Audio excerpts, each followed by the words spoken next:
Mon nom est Eric Thompson, et à 28 ans, je ne m'attendais jamais à me battre pour le respect sous le toit de mes parents. En tant que graphiste, je mets de la créativité dans chaque projet. Pourtant, mes parents ne voient d'aucun potentiel gâché. Lorsque j'ai perdu mon appartement et que j'ai dû retourner vivre chez mes parents temporairement, j'espérais trouver du soutien, mais j'ai trouvé des jugements à la place. Cette conversation fatidique au dîner a tout changé, me lançant sur un chemin inattendu de découverte de soi. Avant de me plonger dans mon histoire, faites-moi savoir d'où vous regardez dans les commentaires.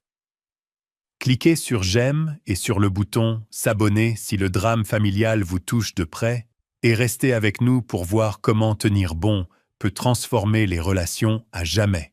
Reprendre vie avec mes parents n'a jamais fait partie de mon plan quinquennal. À 28 ans, j'avais construit ma vie à Seattle, travaillant à distance en tant que graphiste pour une petite agence en pleine croissance. J'aimais mon appartement, avec ses grandes fenêtres et son éclairage parfait pour mon travail créatif. Puis est arrivée la lettre informant tous les locataires que le bâtiment avait été vendu à des promoteurs qui prévoyaient de le convertir en appartement de luxe. Nous avions 60 jours pour trouver un nouveau logement. Le marché locatif à Seattle était brutal. Chaque appartement abordable avait des dizaines de candidatures, et les endroits dans mon budget étaient soit trop loin de la ville, soit dans des quartiers douteux. Après 3 semaines de recherches frustrantes et 5 candidatures rejetées, j'ai appelé mes parents.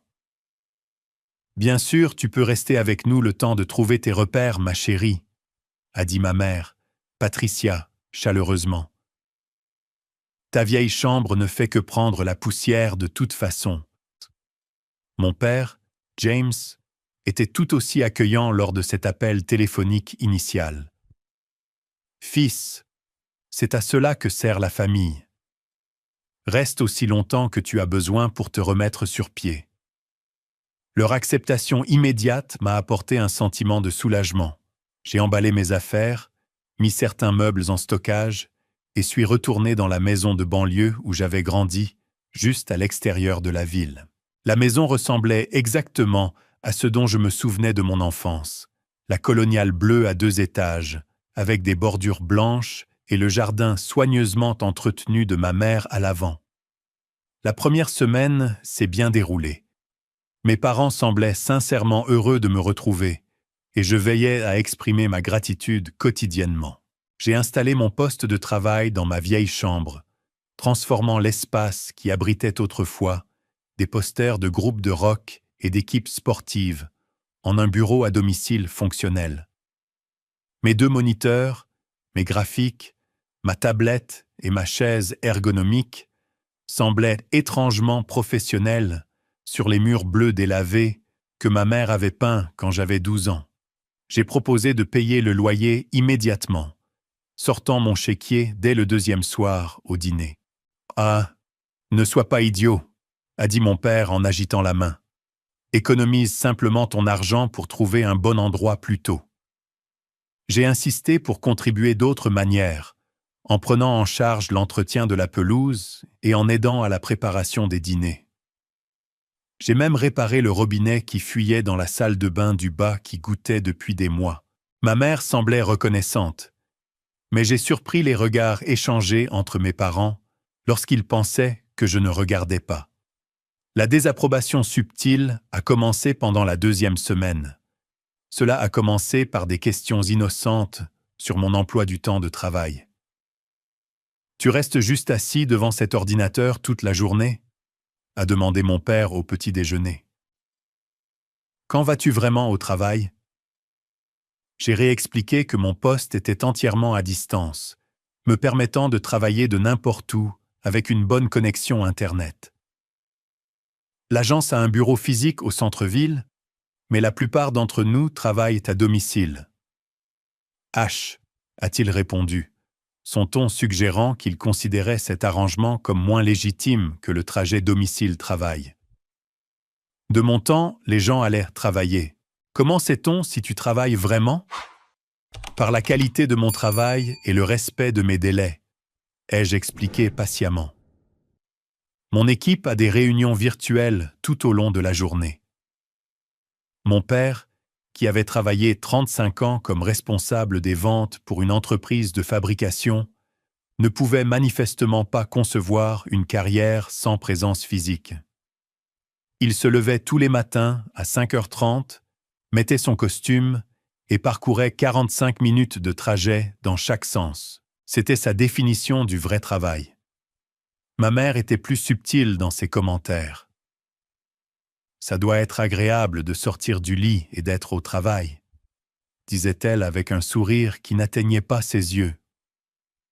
Pas besoin même de sortir de ses pyjamas.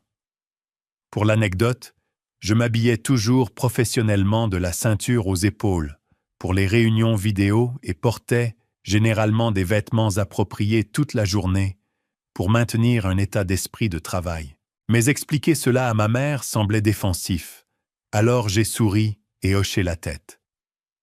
Ma sœur cadette, Abigail, qui venait tous les dimanches pour le dîner familial, était la seule à sembler comprendre. À 25 ans, elle travaillait comme gestionnaire des médias sociaux pour une entreprise locale et faisait face à des idées fausses, similaires, sur les carrières numériques. Ignore-les, m'a-t-elle conseillé quand nous étions seuls. Ils sont d'une autre génération.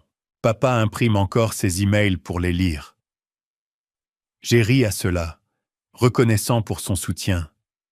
Mais la tension dans la maison devenait palpable. L'espace qui contenait tant de souvenirs d'enfance semblait maintenant de plus en plus étouffant, comme si les murs se refermaient chaque jour qui passait. Je me suis surpris à regretter mon appartement avec une intensité qui m'a surpris, pas pour l'espace physique, mais pour la liberté qu'il représentait. Même si les commentaires continuaient, j'ai maintenu mon respect et ma gratitude. C'étaient mes parents, après tout. Ils m'avaient élevé, m'avaient payé mes études universitaires et m'avaient ouvert leur maison en cas de besoin. Je me suis rappelé que c'était temporaire, juste jusqu'à ce que je trouve un nouvel endroit où vivre. Je pouvais supporter quelques perspectives old school pendant quelques mois. Si seulement j'avais su alors à quelle vitesse quelques commentaires sceptiques se transformeraient en quelque chose de beaucoup plus blessant. Si seulement j'avais reconnu les premiers signes avant-coureurs de la tempête qui se préparait. Peut-être aurais-je pu tracer une autre voie, une qui n'aurait pas mené à ce dîner fatidique qui a tout changé. 2 mois se sont écoulés avec une friction croissante dans le foyer Thompson. Je me suis installé dans une routine qui tournait autour de mon travail, me levant tôt pour commencer les projets clients dès 7 heures du matin. Je prenais de courtes pauses pour les repas, mangeant souvent à mon bureau pour maintenir mon flux de travail. Mon poste à l'agence était devenu plus exigeant car nous prenions en charge plusieurs nouveaux clients, ce que je considérais comme un développement de carrière positif. Mes parents voyaient les choses différemment. Toujours à cet ordinateur est devenue la salutation standard de mon père lorsqu'il passait devant la porte ouverte de ma chambre. Son ton portait un mélange de désapprobation et de mépris qui me blessait plus que je ne voulais l'admettre. Mes tentatives d'établir des limites sont tombées dans l'oreille d'un sourd. Une fois, lors d'un appel vidéo important avec un client potentiel majeur, mon père est entré dans ma chambre, sans frapper, demandant à voix haute un colis. Je me suis mis en sourdine. J'ai fait un geste rapide vers la caméra et j'ai murmuré que j'étais en réunion. Il a levé les yeux au ciel et est parti sans fermer la porte, me forçant à me lever maladroitement de ma chaise en pleine présentation pour la fermer moi-même. Lorsque j'ai mentionné cet incident, suggérant plus tard qu'une porte fermée devrait indiquer la confidentialité, ma mère s'est empressée de le défendre. C'est sa maison, Eric. Tu ne peux pas t'attendre à ce qu'il fasse la danse du ventre toute la journée, parce que tu fais tes trucs d'ordinateur. Ce ne sont pas des trucs d'ordinateur, maman. Ce sont des réunions clients qui valent des milliers de dollars de contrat. Elle a soupiré de cette manière particulière que font les mères lorsqu'elles essaient de ne pas dire ce qu'elles pensent vraiment. Si tu avais un travail de bureau normal comme ton cousin Brandon, tu n'aurais pas ces problèmes. Ah, le cousin Brandon, l'étalon d'or aux yeux de mes parents. Brandon travaillait comme analyste financier pour une grande entreprise, portait des costumes tous les jours et venait d'acheter sa première maison. Son parcours professionnel cochait toutes les cases que mes parents comprenaient et respectaient. Ma profession créative, bien que me permettant de payer mes factures et de me fournir un travail épanouissant, ne parvenait pas à être enregistrée comme légitime. Les comparaisons sont devenues plus fréquentes et moins subtiles. Brandon a eu une autre promotion, annonçait ma mère au dîner, me jetant un regard significatif. Où le service de santé de l'entreprise de Brandon est excellent, commentait mon père en consultant ses propres relevés d'assurance. Je fis de mon mieux pour laisser ces commentaires glisser. Un soir, j'ai partagé une nouvelle excitante au dîner. Cardin. J'ai décroché le projet Meridian aujourd'hui, ai-je annoncé, incapable de contenir mon enthousiasme. Meridian était une entreprise d'articles de plein air bien connue, et obtenir la refonte de leur site web était une réalisation importante pour moi et pour l'agence. « C'est bien, » a dit ma mère, en passant les pommes de terre. « As-tu postulé pour des vrais emplois aujourd'hui ?» Les mots m'ont frappé comme un coup physique. « C'est un vrai travail, maman. Ce contrat à lui seul vaut plus que 3 mois de salaire de Brandon. » Mon père a ricané. « Jusqu'à ce qu'il décide qu'il n'aime pas tes petits dessins et te lâche. Il n'y a pas de stabilité dans ce que tu fais. » Ce ne sont pas des petits dessins, papa. C'est du travail de conception professionnelle pour des entreprises établies. Je travaille à l'agence depuis 4 ans, sans aucune période de chômage. Tu vis toujours au jour le jour, n'est-ce pas ? A-t-il insisté. Sinon, tu aurais assez économisé pour trouver un nouvel appartement d'ici maintenant. La conversation a dégénéré par la suite, mes parents exprimant un scepticisme croissant quant à mon choix de carrière. Ce soir-là, j'ai envoyé un message à mon ami d'enfance Marcus, qui m'a suggéré de nous rencontrer pour boire un verre à notre ancien repère, un petit pub non loin de la maison de mes parents. Marcus a écouté attentivement pendant que je me défoulais autour d'une bière fraîche.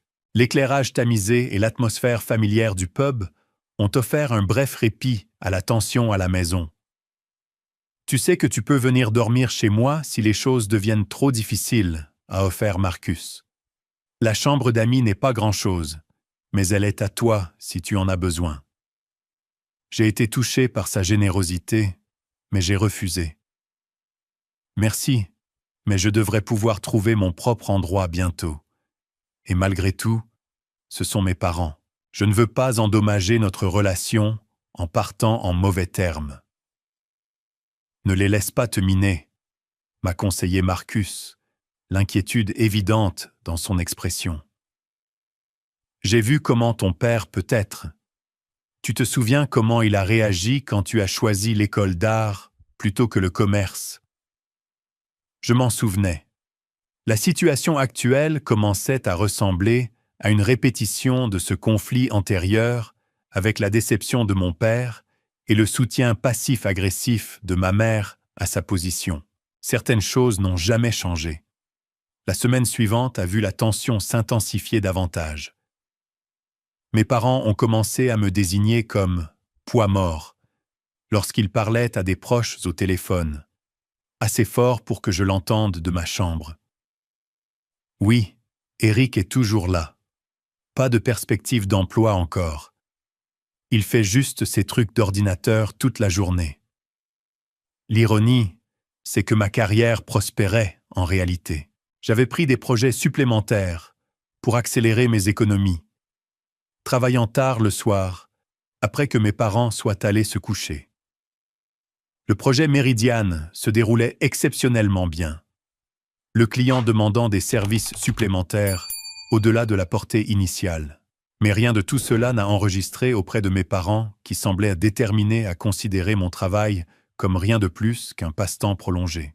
Malgré leur manque de respect croissant, j'ai continué à aider à la maison. J'ai mis à jour leur ancien routeur Wi-Fi lorsqu'il est tombé en panne. J'ai passé un dimanche entier à installer leur nouvelle télévision intelligente et j'ai même créé un système numérique pour organiser la vaste collection de recettes de ma mère. Chaque tâche a été accueillie par une appréciation momentanée, suivie rapidement d'une critique continue de mon choix de carrière. J'ai intensifié ma recherche d'appartements, vérifiant les annonces quotidiennement et programmant des visites autant que possible. Le marché de Seattle restait difficile, avec des options abordables soit rapidement accaparées, soit nécessitant des compromis importants en termes d'emplacement ou de qualité. Néanmoins, j'étais déterminé à retrouver mon indépendance, même si cela signifiait un trajet plus long ou un espace plus petit qu'auparavant. Alors que le 3e mois de mon séjour commençait, je me sentais de plus en plus comme un étranger dans ma maison d'enfance. Mon identité professionnelle, que j'avais bâtie à travers des années d'éducation et de travail acharné, était systématiquement démantelée par les personnes qui auraient dû être mes plus grands soutiens. Quelque chose devait céder. Et bientôt, je ne m'attendais pas à ce que le point de rupture arrive si dramatiquement ou change le cours de ma vie si complètement. La soirée qui a tout changé a commencé comme un mardi ordinaire dans le foyer Thompson. J'avais travaillé depuis l'aube sur une date limite serrée pour le projet Meridian, finalisant les éléments de conception réactive pour leur interface mobile. Le travail était complexe et exigeant, nécessitant toute mon attention. C'est pourquoi j'ai perdu la notion du temps. Quand j'ai finalement émergé de ma chambre, l'arôme de la lasagne de ma mère remplissait la maison. Il était 18h45, bien après notre heure habituelle du dîner. Mon père et ma mère étaient déjà assis à la table du dîner, leurs expressions indiquant clairement que mon retard était une autre transgression à ajouter à ma longue liste de lacunes. « C'est gentil à toi de nous rejoindre », a dit ma mère, sa voix portant cet accent particulier que j'avais appris à reconnaître. « J'allais mettre ta portion au réfrigérateur. »« Désolé, » ai-je dit sincèrement. « Stu, je finissais quelque chose d'important pour un client. »« Plus important que le dîner familial ?» a demandé mon père, sans lever les yeux de son assiette. J'ai pris ma place à table, le même siège que j'avais occupé tout au long de mon enfance. La date limite est demain matin, et il y a eu quelques changements de dernière minute demandés par le client. Mon père a pris une bouchée délibérée de lasagne, a mâché soigneusement et a avalé avant de répondre. En parlant de demain, ta mère et moi voulons discuter de quelque chose avec toi. Le ton sérieux m'a immédiatement mis en alerte. Je me suis servi une portion de lasagne et j'ai attendu. Tu es ici depuis presque 3 mois maintenant, a-t-il continué, posant sa fourchette avec précision. Quand tu es revenu, nous avons convenu que ce serait temporaire pendant que tu te remettais sur pied. Je cherche activement des appartements, ai-je dit défensivement. Le marché est difficile en ce moment. Ce n'est pas le seul problème, a interrompu ma mère. Nous pensons que nous avons peut-être été trop accommodants et que cela ne t'aide pas à prendre ta situation au sérieux. Mon père a hoché la tête en signe d'accord. À partir du mois prochain, tu devras payer un loyer si tu veux rester ici. La déclaration est restée suspendue dans l'air comme une présence physique. J'ai soigneusement posé ma fourchette. Mon appétit soudainement disparu. D'accord, ai-je dit lentement. Ça semble juste. Combien pensez-vous ? 800 $ par mois, a déclaré fermement mon père. Plus un tiers des services publics. Le chiffre était délibérément élevé. Je le savais immédiatement. Pas tout à fait le prix du marché pour une chambre à Seattle, mais suffisamment substantiel pour entamer un impact significatif sur mes efforts d'épargne. Cela prolongerait mon délai pour déménager de plusieurs mois. Peut-être que cela t'apprendra le respect, a ajouté ma mère, son ton suggérant qu'elle me rendait service. Pour t'aider à comprendre un peu mieux le monde réel. Le monde réel? Comme si je ne l'avais pas vécu, subvenant entièrement à mes besoins pendant 6 ans, avant mon revers temporaire. J'ai proposé de payer le loyer depuis le début, leur ai-je rappelé. Tu as refusé. C'était avant que nous réalisions à quel point tu te sentais à l'aise, a rétorqué mon père. Zitakin. Dormir tard, rester dans ta chambre toute la journée avec tes jeux d'ordinateur. Ce ne sont pas des jeux, ai-je dit, sentant ma composure commencer à s'effriter. C'est du travail de conception professionnelle. Je l'ai expliqué à maintes reprises. Quoi que tu l'appelles, a congédié mon père d'un geste de la main. Cela ne semble pas te mener nulle part. Ton cousin Brandon a été promu analyste principal la semaine dernière. Là encore, Brandon. La barre à laquelle mon propre succès serait toujours en deçà. Je respecte que ce soit votre maison, ai-je dit prudemment. Et je suis prêt à payer un loyer, mais j'apprécierais que vous respectiez que ma carrière est légitime, même si elle est différente de ce que vous comprenez. Le rire de ma mère n'avait aucune joie. Le respect, ça se gagne, Eric. En ce moment, tu n'es qu'un poids mort ici. Le terme m'a frappé comme de l'eau glacée. Ce n'était pas la première fois que je les entendais l'utiliser, mais l'entendre me dire en face a franchi une ligne. Un poids mort, ai-je répété, incapable de masquer la blessure dans ma voix. C'est vraiment comme ça que tu me vois? Eh bien, comment l'appellerais-tu? A contesté mon père. 28 ans et de retour dans ta chambre d'enfance, à jouer avec des images sur un ordinateur toute la journée.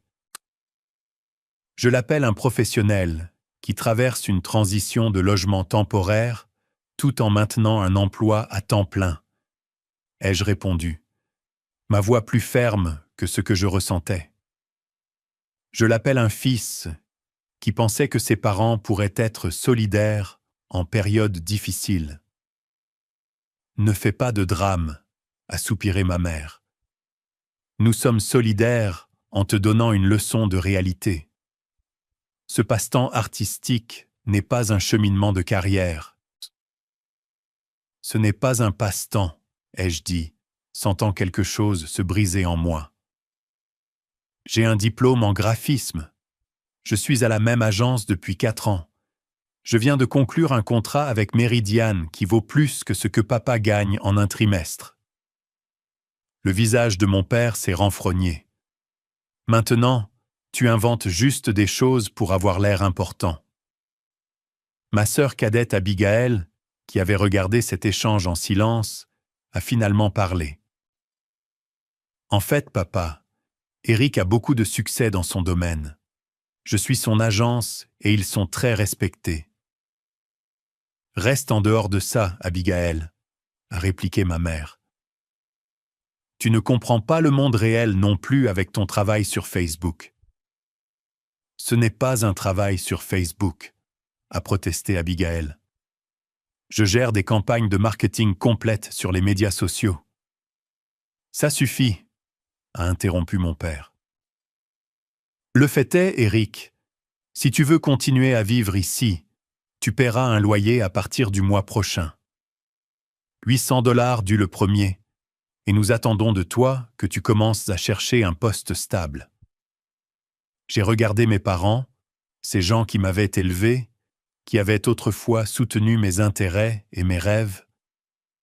Maintenant, ils étaient assis en face de moi comme des étrangers, incapables ou unwilling de voir l'adulte que j'étais devenu. À cet instant, quelque chose s'est cristallisé en moi. la certitude que cette situation ne s'améliorerait jamais tant que je resterais sous leur toit. « Je comprends », ai-je dit calmement, me levant de ma chaise. « Excusez-moi, j'ai besoin d'un peu d'air. » J'ai quitté la salle à manger avec autant de dignité que j'ai pu en rassembler, ignorant le commentaire de ma mère sur mon dîner non mangé. Dans ma chambre, j'ai fermé la porte et me suis appuyé contre elle, mon cœur battant dans ma poitrine. La décision qui se formait inconsciemment depuis des semaines est soudainement devenue claire. Ce soir-là, après que mes parents soient allés se coucher, j'ai commencé à faire mes valises méthodiquement.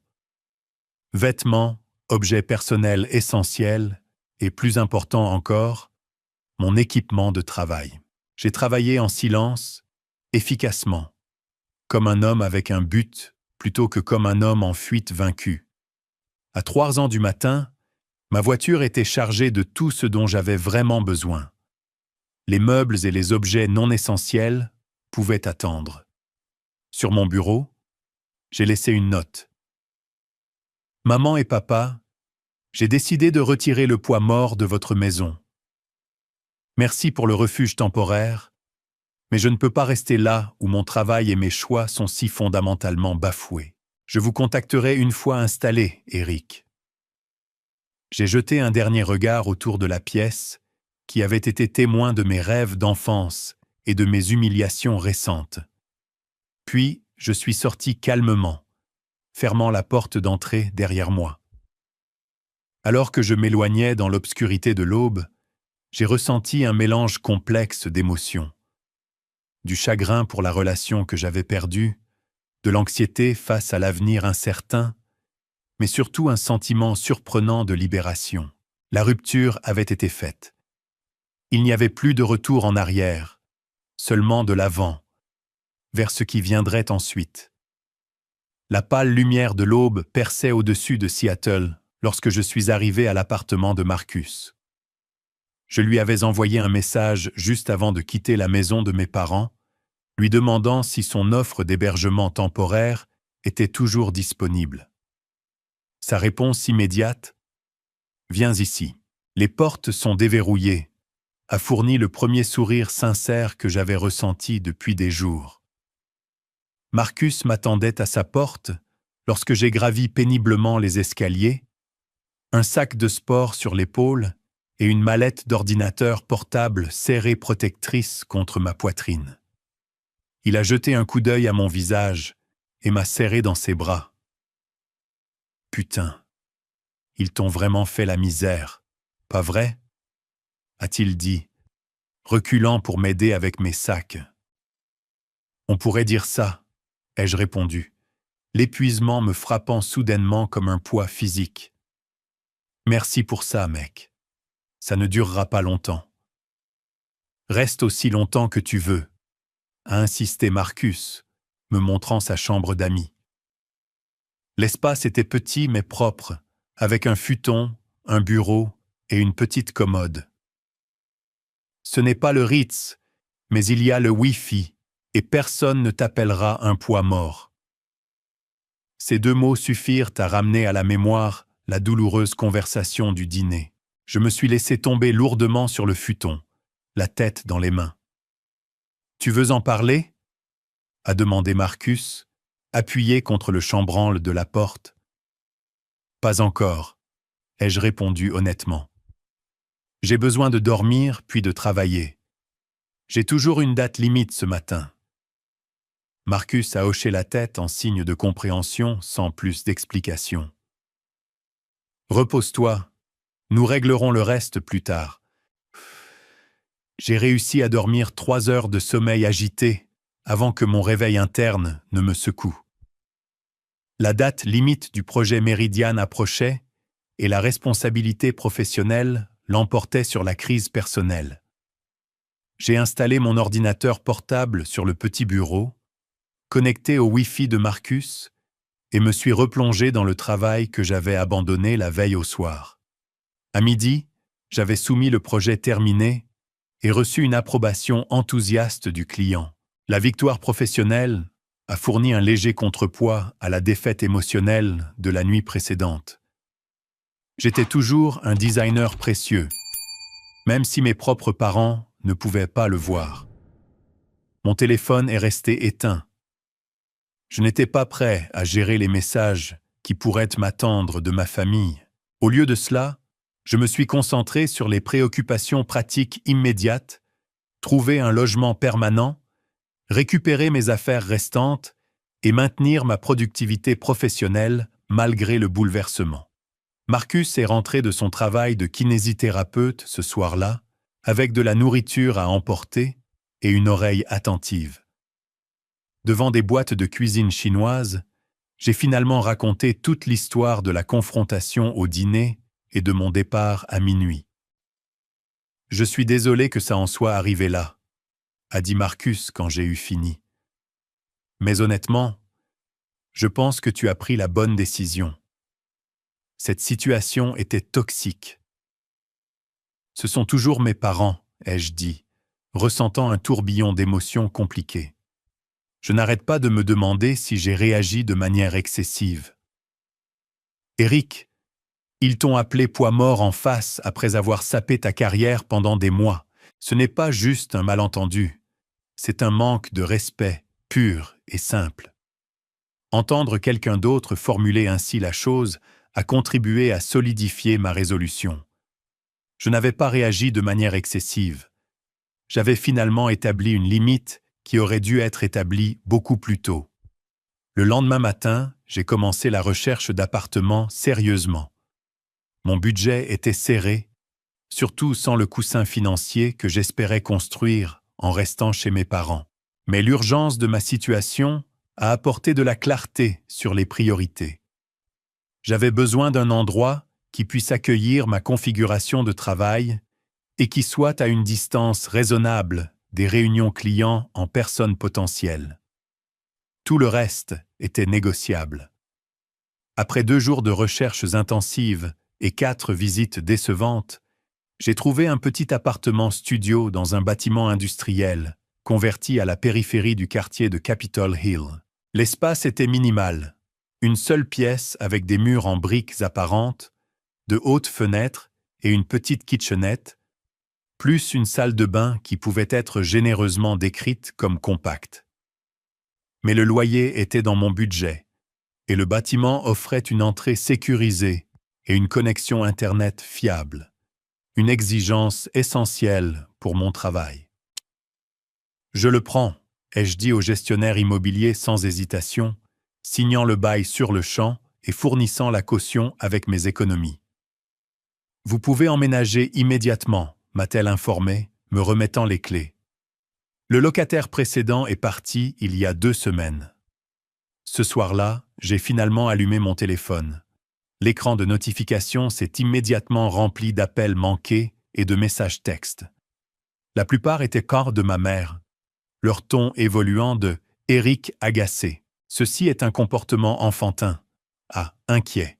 S'il te plaît, fais-nous savoir que tu es en sécurité. Ah, de plus en plus paniqué. Nous envisageons d'appeler la police si nous n'avons pas de tes nouvelles bientôt. Il y avait aussi plusieurs messages d'Abigail. Ils ont trouvé ta note ce matin. Papa est furieux. Maman pleure. Qu'est-ce qui s'est passé? Es-tu OK? S'il te plaît, envoie-moi un message, même si tu ne veux pas leur parler. Ils sont entrés dans ta chambre et ont paniqué quand ils ont vu que tes affaires d'ordinateur avaient disparu. Je pense qu'ils ont enfin réalisé que tu étais sérieux. Ça fait 3 jours. Ils s'inquiètent vraiment maintenant. Maman continue de dire qu'elle ne pensait pas que tu partirais vraiment. J'ai d'abord texté Abigail. Je suis en sécurité. J'ai trouvé un appartement. Nous t'appellerons demain. À ma mère, j'ai envoyé seulement « Je suis en sécurité et j'ai trouvé un logement. Nous vous contacterons pour récupérer mes affaires restantes. » Puis j'ai éteint le téléphone à nouveau, pas prêt pour les réponses inévitables. Le lendemain, j'ai déménagé mes quelques possessions de la chambre d'amis de Marcus vers mon nouvel appartement. L'espace résonnait de vide, ne contenant que mon équipement de travail, mes vêtements et mes objets personnels que j'avais réussi à emballer cette nuit-là. Pas de meubles, pas de décoration, rien qui donne à un espace une impression de chez soi. Mais c'était le mien, payé avec mon propre argent, libre de jugement et de critique. J'ai installé mon poste de travail, créant d'abord un espace de bureau fonctionnel dans un coin. Je dormirai sur un matelas pneumatique jusqu'à ce que je puisse me permettre des meubles appropriés. L'inconfort physique semblait un petit prix à payer pour le confort psychologique de l'indépendance. Cette première nuit seule dans mon nouvel appartement était une étude de contradiction. Je me sentais à la fois intensément seul et profondément paisible. Le silence, ininterrompu par des commentaires passifs-agressifs ou des soupirs désapprobateurs, était comme un baume sur mes nerfs usés. J'ai travaillé tard dans la nuit pour rattraper les projets qui avaient souffert du tumulte émotionnel de la semaine écoulée. 6 jours après mon départ, mon téléphone a sonné avec le numéro de mon père. Après un moment d'hésitation, j'ai répondu. Éric. Sa voix sonnait différemment, plus petite d'une certaine manière. Oui. J'ai gardé ma réponse neutre, incertain de l'issue de cette conversation. Ta chambre est vide, a-t-il dit, comme si c'était une découverte surprenante. Toutes tes affaires ont disparu. J'ai pris ce dont j'avais besoin cette nuit-là, ai-je expliqué. Je m'arrangerai pour récupérer le reste bientôt. Tu as vraiment déménagé, a-t-il déclaré, la réalisation semblant juste s'enfoncer. Où loges-tu? J'ai trouvé un appartement. Je vais bien. Une longue pause a suivi, remplie de mots inexprimés des deux côtés. Finalement, il a demandé « Pourquoi n'as-tu rien dit? Pourquoi partir en pleine nuit ?» La question a allumé une étincelle de colère que je pensais avoir dépassée. J'ai essayé de vous parler, à toi et à maman, pendant des semaines. Vous n'écoutiez pas. Vous m'avez clairement fait comprendre ce que vous pensiez de moi et de ma carrière. Nous essayons juste de te motiver, a-t-il dit, sa voix prenant une tournure défensive. En m'appelant poids mort, en rejetant ma profession comme un passe-temps. Ce n'est pas de la motivation, papa. C'est du manque de respect. Un autre silence, plus long cette fois. En arrière-plan, j'entendais ma mère poser des questions, sa voix teintée d'anxiété. « Ta mère veut savoir si tu viens à la maison, » a-t-il finalement dit. « Non, » ai-je répondu fermement. « Je ne le ferai pas. C'est ma maison maintenant. » La ligne est redevenue silencieuse et j'ai réalisé que c'était peut-être la première fois que mon père m'entendait fixer une limite avec une telle conviction. Après un moment, il a soupiré. Nous devrions en parler face à face. J'ai considéré la demande. Une partie de moi voulait refuser pour protéger la fragile indépendance que je venais d'établir. Mais une autre partie a reconnu qu'une rupture nette n'était pas possible, ni peut-être même souhaitable, avec la famille. Pas encore, ai-je décidé. J'ai besoin de temps. Je vous contacterai quand je serai prêt. Après avoir raccroché, je me suis tenu à la fenêtre de mon appartement, regardant la vue inconnue de mon nouveau quartier. En bas, les gens vaquaient à leur routine du soir, chacun portant ses propres relations compliquées et luttes privées.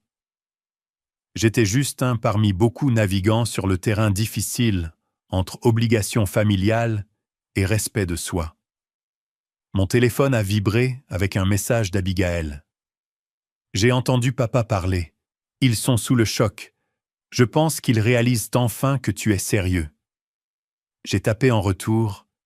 Je suis sérieux. Ce n'est pas un accès de colère ni une tactique de négociation. Sa réponse est venue rapidement. Je sais. Je suis fier de toi. Veux-tu que j'apporte une partie de tes affaires ce week-end? Pour la première fois depuis des jours, j'ai ressenti un sourire sincère se former. Oui, et merci de comprendre. Toujours, a-t-elle répondu. Certains d'entre nous respectent les graphistes par ici. Ce petit échange de soutien a apporté plus de réconfort que je ne pouvais l'exprimer. Debout dans mon appartement presque vide, j'ai ressenti quelque chose changer en moi. Une certitude croissante que malgré la difficulté du chemin que j'avais choisi, c'était sans aucun doute le bon. Un mois après mon départ abrupt de chez mes parents, mon appartement studio commençait à ressembler à mon propre espace. J'avais acquis un sommier et un matelas d'une vente de liquidation, trouvé un canapé servissable dans un groupe de quartier par rien, et je m'étais offert un bureau et une chaise appropriés pour mon coin travail. L'appartement était meublé avec parcimonie selon les normes conventionnelles, mais il contenait tout ce dont j'avais besoin pour vivre et travailler efficacement.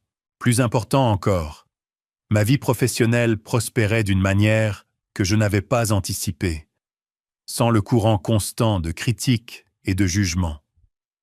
Ma créativité coulait plus librement. Je me suis surpris à prendre plus de risques avec les designs, à repousser les limites que j'avais abordées avec prudence auparavant. Les résultats parlaient d'eux-mêmes. C'est exactement ce que nous recherchions, s'est enthousiasmé le directeur marketing de Meridian lors de notre réunion de suivi. La réactivité de l'interface mobile est transparente et le système d'identité visuelle capture parfaitement l'évolution de notre marque. Le succès du projet Meridian a conduit directement à 2 références. Des clients de haut profil qui avaient vu mon travail et m'avaient spécifiquement demandé pour leur projet. Mon superviseur à l'agence était ravi. Quoi que tu fasses différemment, continue comme ça, m'a-t-elle dit lors de notre point vidéo hebdomadaire. Ton travail récent a été exceptionnel. Nous te considérons pour le poste de chef d'équipe sur le compte NextGen, si cela t'intéresse. Le compte NextGen était le plus important du portefeuille de notre agence, une start-up technologique avec un capital risque substantiel. Chef d'équipe signifierait une augmentation de salaire significative et un plus grand contrôle créatif. J'ai accepté immédiatement. Fantastique, a-t-elle répondu. Il n'y a qu'une seule chose dont nous aurions besoin. Certaines réunions clients nécessiteraient une présence en personne. Cela poserait-il un problème? Pas du tout, l'ai-je assuré, célébrant silencieusement ce développement. Le revenu supplémentaire accélérerait mes plans pour meubler correctement mon appartement et reconstituer mes économies. Ce week-end-là, Abigail a rendu visite à mon nouvel endroit pour la première fois, apportant une autre boîte de mes affaires qu'elle avait sauvée de la maison de nos parents. « Waouh !» a-t-elle dit, en regardant le studio. « C'est petit, mais ça te va d'une certaine manière. » « Merci, je crois. » J'ai ri, lui prenant la boîte. « Café. » Alors que nous étions assis à mon petit comptoir de cuisine, je lui ai raconté mes succès professionnels du mois dernier. Son enthousiasme sincère contrastait fortement avec ce à quoi j'étais habitué de la part de nos parents. « C'est incroyable, Eric. Le compte NextGen est énorme. J'ai vu leur publicité partout dernièrement. Comment vont maman et papa ?» Ai-je posé la question que j'avais évitée depuis son arrivée. L'expression d'Abigail a changé, hésitante, honnêtement. Ils ne se rendaient pas compte de tout ce que tu faisais à la maison. La pelouse a l'air horrible. Papa n'arrive pas à comprendre les réglages de la télévision intelligente que tu as programmée. Et l'imprimante de maman n'arrête pas de se coincer. J'ai ressenti une pointe de satisfaction à cette nouvelle, suivie immédiatement de culpabilité pour ce sentiment. Ils m'ont appelé plusieurs fois, ai-je admis. J'ai répondu par des messages textes, mais je ne suis pas prêt pour une conversation plus longue. Je comprends, m'a assuré Abigail. Ils étaient vraiment hors limite, mais je pense qu'ils commencent à s'en rendre compte. Maman a en fait défendu ta carrière auprès de tante Suzanne la semaine dernière. Cela m'a surpris. Ah, vraiment? Qu'est-ce qui s'est passé? Tante Suzanne a fait un commentaire du genre que tu jouais sur ordinateur au lieu d'avoir un vrai travail. Et maman l'a en fait corrigé. Elle a dit « C'était un designer professionnel avec des clients importants ». L'information a créé des émotions conflictuelles. Une partie de moi était satisfaite d'entendre ma mère reconnaître enfin la légitimité de ma carrière. Une autre partie ressentait de la frustration, qu'il ait fallu mon départ complet pour obtenir cette reconnaissance de base. « Ils veulent visiter ton appartement », a poursuivi Abigail prudemment. « Maman ne cesse de demander ton adresse. »« Je ne suis pas prêt pour ça, » ai-je dit fermement. « Peut-être que nous pouvons nous rencontrer quelque part de neutre d'abord. » Abigail a hoché la tête en signe de compréhension, sans jugement. « Dis-moi juste quand tu seras prêt. Il ne le gère pas bien, mais je pense qu'il te manque sincèrement. » Après son départ, j'ai reçu un message inattendu de LinkedIn de Thomas Farao, un associé d'affaires de mon père que j'avais rencontré lors de fonctions familiales au fil des ans. Eric, j'étais récemment à une conférence où Meridian a dévoilé son nouveau site web et son rafraîchissement de marque. Quand ils ont crédité le travail de conception à votre agence et ont spécifiquement mentionné votre nom, j'ai été impressionné de faire le lien. Ton père parlait toujours de ton travail sur ordinateur, mais je n'avais aucune idée que tu créais à ce niveau. Si cela t'intéresse, notre entreprise cherche à mettre à jour sa présence numérique. Pourrions-nous discuter? Le message représentait une intersection inattendue de mes mondes personnels et professionnels. L'entreprise de Thomas appartenait au même secteur manufacturier que le cabinet de mon père, bien que plus progressiste dans son approche du marketing numérique. L'opportunité était trop précieuse pour être ignorée pour des raisons personnelles. Nous avons organisé une réunion autour d'un café pour la semaine suivante. Thomas était direct et professionnel, me traitant avec le respect d'un consultant apprécié, plutôt que comme le fils de son collègue. « Shorttake, votre portfolio est impressionnant », a-t-il dit après avoir examiné mes échantillons de travail. En particulier, vos solutions e-commerce. C'est un domaine principal que nous cherchons à renforcer. Nous avons discuté des besoins de son entreprise, des approches potentielles et des considérations budgétaires. À la fin de notre réunion, j'avais un nouveau client et un contrat substantiel qui consoliderait davantage mon indépendance financière. J'ai mentionné à ton père que nous nous rencontrions, a dit Thomas, alors que nous nous séparions. Il semblait surpris. Nous ne sommes pas en contact étroit pour le moment, ai-je expliqué diplomatiquement. Thomas a hoché la tête sans demander de détails. Eh bien, je suis content de travailler avec vous. Votre talent parle de lui-même. Ce soir-là, mon téléphone s'est illuminé avec un appel de ma mère. C'était la 3e tentative en 2 jours. Cette fois, j'ai répondu. Eric. Sa voix semblait hésitante, contrairement à son ton habituellement confiant. Salut, maman. Thomas Farao a parlé à ton père de ta réunion aujourd'hui. Il a dit que son entreprise t'embauchait pour des travaux de conception.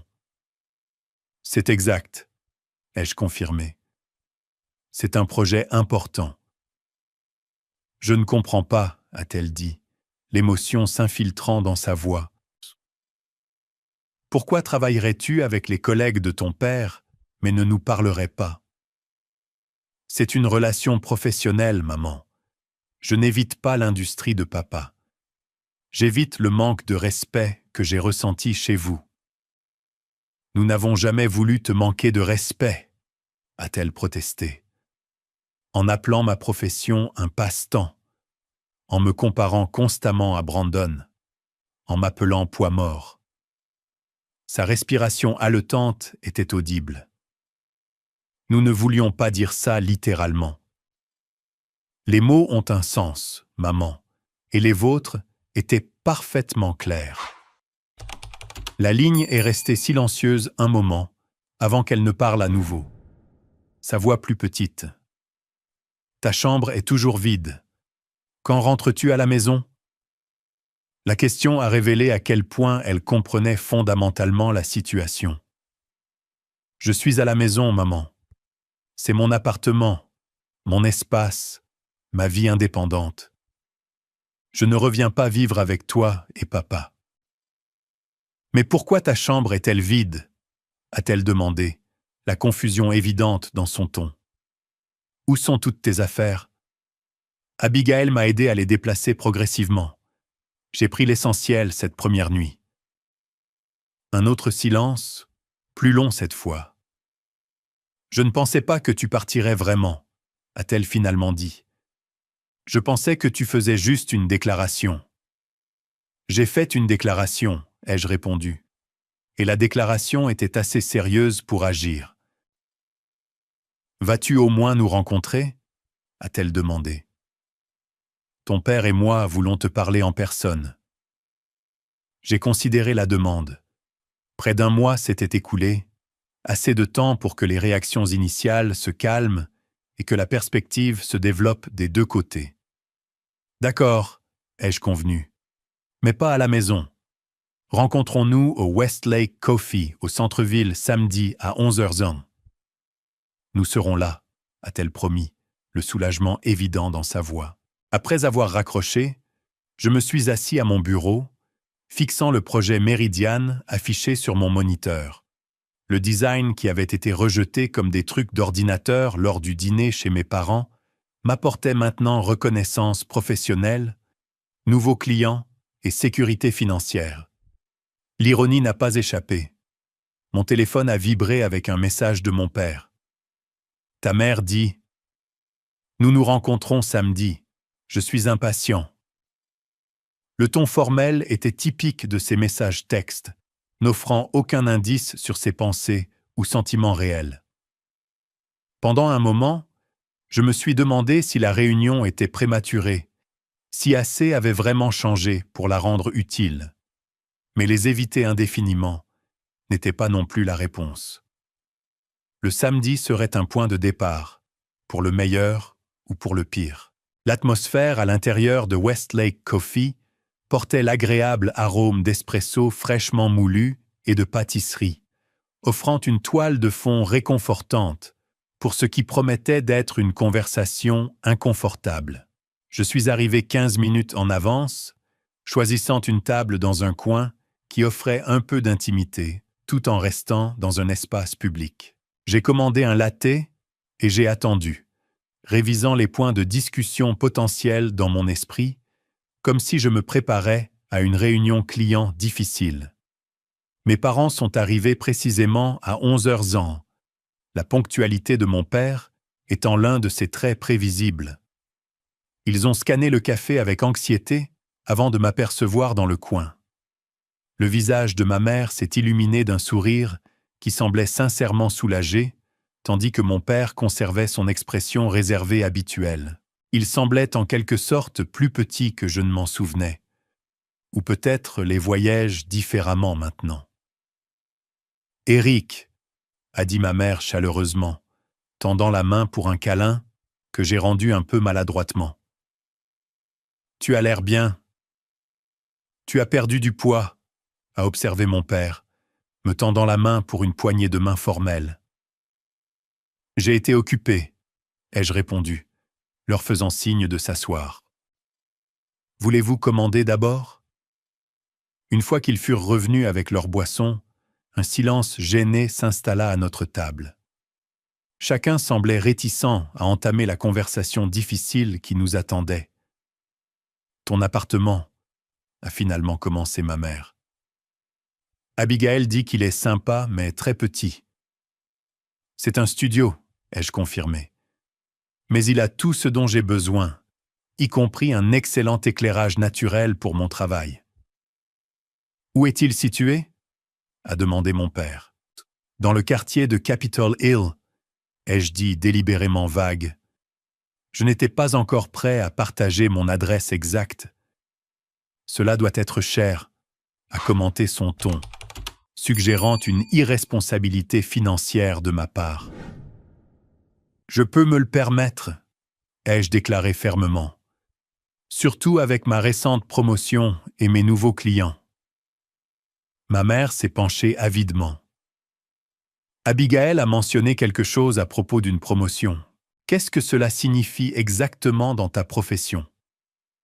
La curiosité sincère de sa question représentait un changement minime, mais significatif par rapport à son attitude méprisante précédente. J'ai été promu chef d'équipe sur notre plus gros compte, ai-je expliqué. Cela s'accompagne d'une augmentation substantielle et d'un plus grand contrôle créatif. Je prends également en charge des clients indépendants en dehors de l'agence, comme l'entreprise de Thomas Farao. Thomas a été très impressionné par ton travail, a admis mon père, me surprenant avec cet aveu direct. Il m'a montré la proposition que tu avais préparée pour la refonte de leur site web. C'était très professionnel. Venu de lui, cela s'apparentait à des louanges fusives. « Pourquoi es-tu parti sans nous parler d'abord » a demandé ma mère brusquement, les yeux brillants. « Chaud, sais-tu à quel point nous étions inquiets ?» J'ai pris une profonde inspiration, me rappelant de rester calme et clair. « J'ai parlé avec vous plusieurs fois. Vous n'écoutiez pas. » « Nous écoutions, » a rétorqué mon père. « Nous étions simplement en désaccord avec tes choix. » « Le désaccord, c'est bien, » ai-je dit. « Le manque de respect, non. Appeler la profession de quelqu'un un passe-temps ou des jeux d'ordinateur n'est pas un désaccord. C'est un rejet. »« Nous étions inquiets, » a insisté ma mère. « Vivre à la maison à 28 ans, ce n'est pas normal. » J'étais là temporairement parce que mon bâtiment a été vendu, leur ai-je rappelé. Je cherchais activement un nouveau logement tout en travaillant à temps plein. Rien de tout cela ne justifiait le niveau de critique que j'ai reçu. Mon père s'est remué inconfortablement sur sa chaise.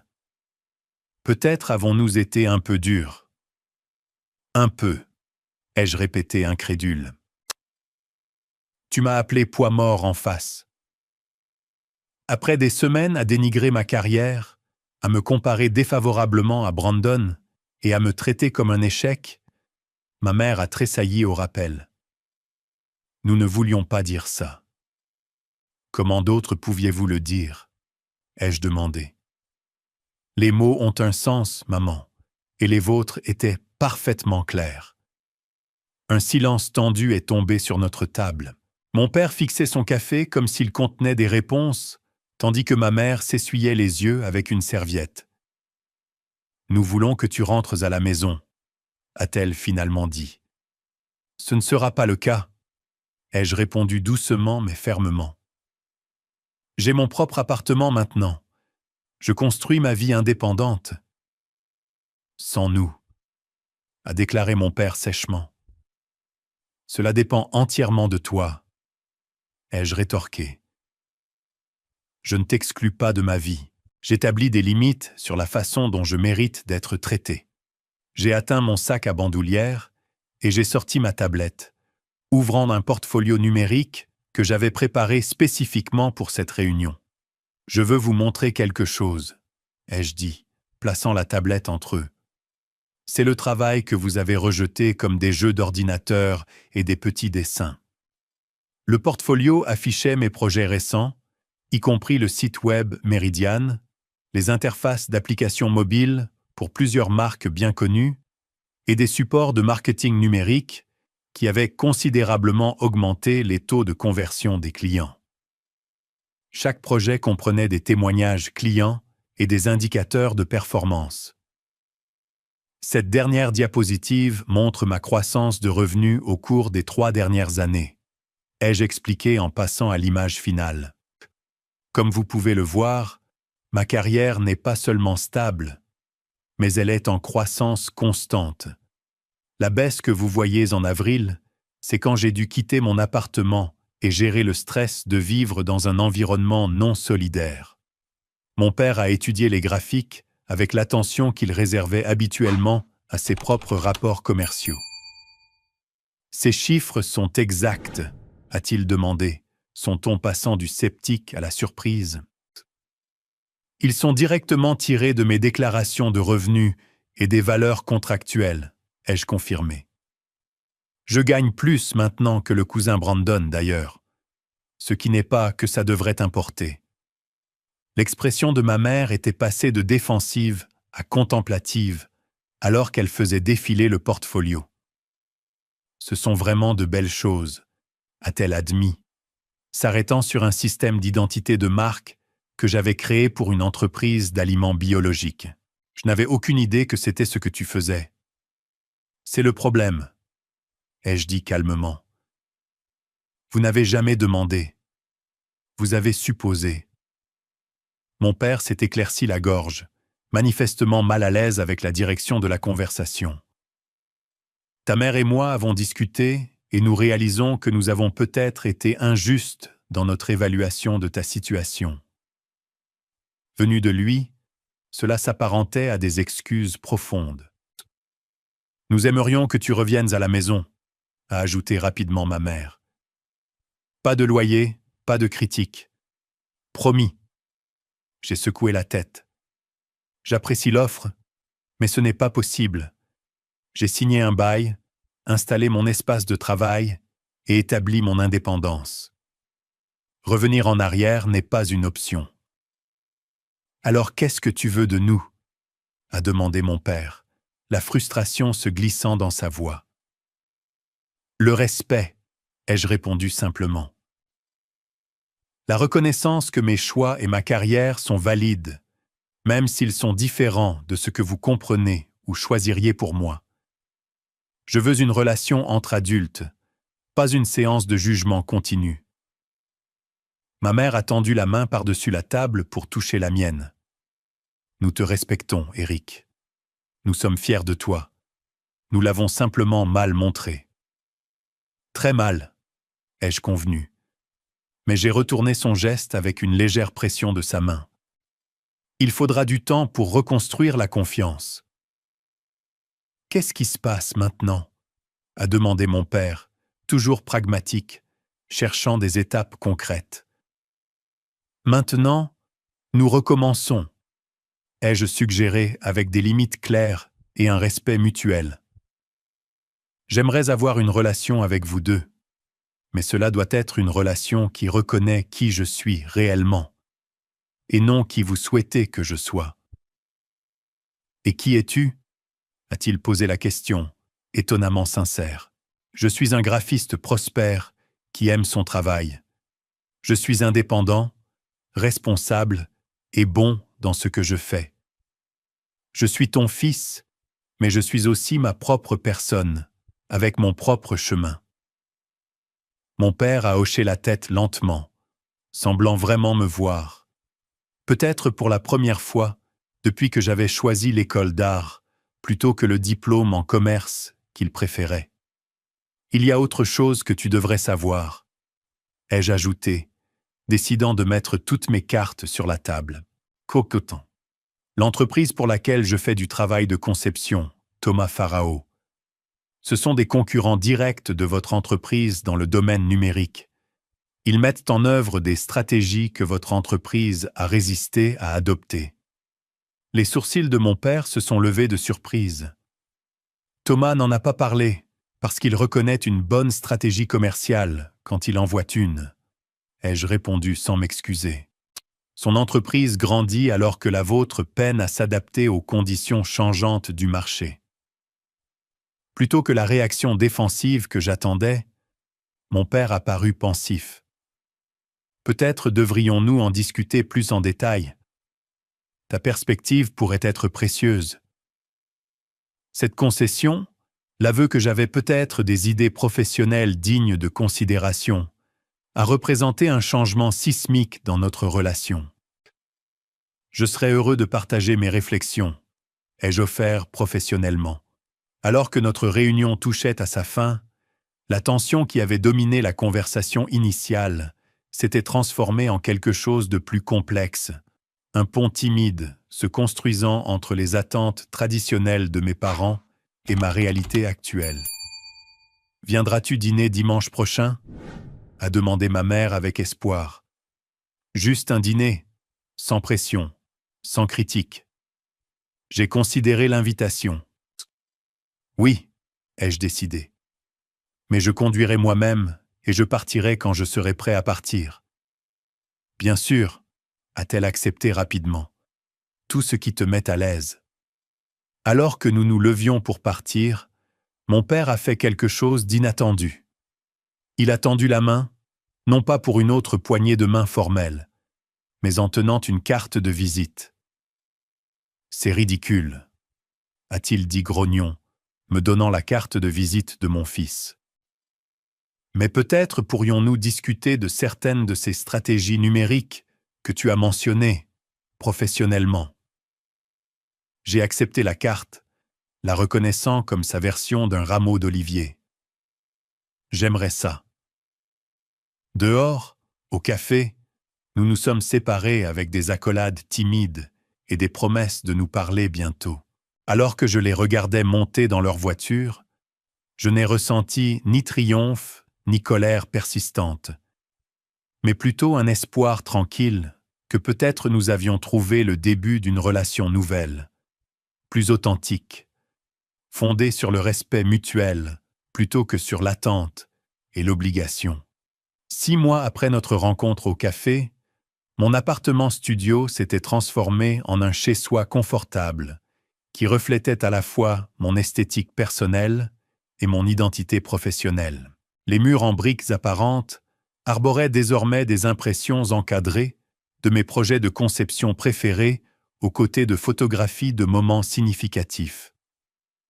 Le sommet du mont Rainier que j'avais escaladé avec Marcus, une photo spontanée d'Abigail riant lors d'un dîner d'anniversaire surprise que j'avais organisé pour elle. Et oui, même une photo de famille prise à Thanksgiving. Mon entreprise de design avait prospéré au-delà de mes projections les plus optimistes. La promotion au poste de chef d'équipe à l'agence s'était accompagnée de responsabilités supplémentaires qui m'ont mis au défi et m'ont engagé créativement. Pendant ce temps, ma liste de clients indépendants s'était développée au point où j'envisageais une décision difficile, mais excitante. Rester à l'agence ou créer mon propre studio de design. Les transformations les plus profondes, cependant, s'étaient produites dans mes relations familiales. Le dîner du dimanche, qui a suivi notre rencontre au café, avait été maladroit, mais civil. Mes parents évitant consciemment les commentaires sur ma carrière ou ma situation de vie. Le deuxième dîner s'est mieux passé avec mon père, qui a réellement posé des questions sur un projet sur lequel je travaillais.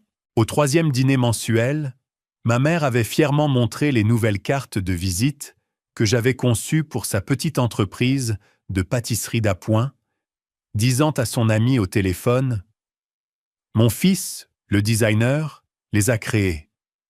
Elles n'ont pas l'air professionnelles ?» Ces petits pas ont progressivement reconstruit ce qui avait été brisé, pas dans sa forme originale. La dynamique parent-enfant où il donnait les ordres et je me conformais avait disparu à jamais. Mais elle s'était transformée en quelque chose de nouveau.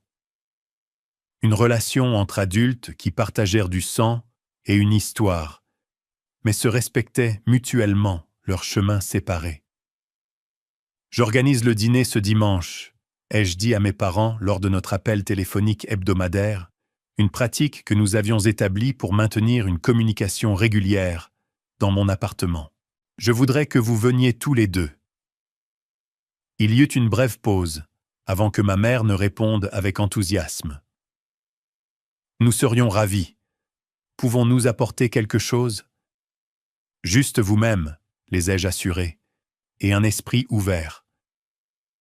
Mon appartement, bien que petit, avait été aménagé pour accueillir confortablement 4 personnes à dîner. J'avais passé la journée à préparer un repas qui reflétait mon indépendance retrouvée, des recettes simples mais exécutées avec soin qui démontrait à la fois une compétence pratique et un soin personnel.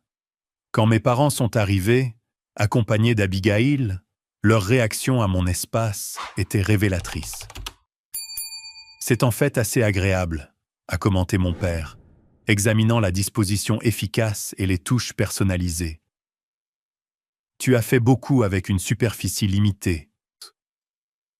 Je suis impressionné par ton organisation », a ajouté ma mère, remarquant comment mon coin travail était séparé de l'espace de vie par une bibliothèque judicieusement placée.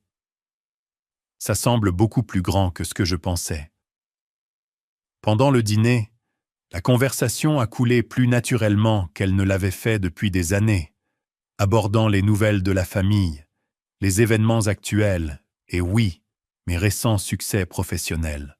Mon père a mentionné une réunion qu'il avait eue avec le conseil d'administration de son entreprise, où il avait présenté certaines des stratégies de marketing numérique dont nous avions discuté lors de nos consultations professionnelles.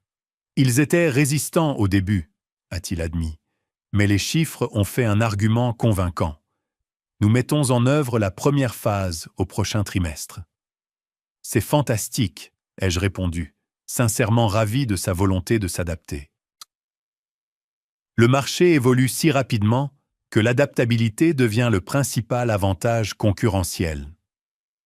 J'ai appris cela de toi principalement, a-t-il concédé.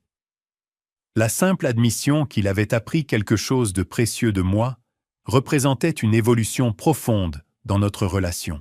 Après le dîner, alors que nous savourions un café et la tarte aux pommes que ma mère avait insisté pour apporter, malgré mes assurances que j'avais le dessert couvert, elle a abordé le sujet qui était resté immentionné pendant des mois. « Je veux m'excuser », a-t-elle dit, posant sa fourchette. « Vraiment m'excuser pour la façon dont ton père et moi t'avons traité quand tu logeais chez nous. » Mon père a hoché la tête en signe d'accord. « Nous avions tort », a-t-il ajouté. « À propos de ta carrière, à propos de toi, nous étions tellement concentrés sur ce que nous pensions être le succès que nous ne pouvions pas voir que tu l'avais déjà atteint, juste sur un chemin différent, a continué ma mère. T'appeler poids mort était inexcusable. C'était, ai-je convenu, n'édulcorant pas la vérité pour leur confort. Ça a fait profondément mal venant des gens qui auraient dû être mes plus grands soutiens. Nous comprenons cela maintenant, a dit mon père. Et nous essayons de faire mieux. Vous faites mieux, ai-je reconnu. Nous le faisons tous. Abigail a levé sa tasse de café pour un petit toast. À faire mieux, a-t-elle offert. Nous avons tous trinqué nos tasses, le simple geste symbolisant l'accord pour le travail continu de reconstruire nos liens familiaux sur des fondations plus saines. Plus tard, après le départ de mes parents et de ma sœur, je me suis tenu à la fenêtre de mon appartement, regardant les lumières de la ville. Le voyage de ce dîner douloureux à ce moment de réconciliation n'avait été ni droit ni facile. Il y avait eu des conversations difficiles, des revers, des moments de doute quant à savoir si la relation pouvait vraiment être sauvée. Mais debout là, dans le silence de mon propre espace, j'ai ressenti une paix qui semblait autrefois inaccessible.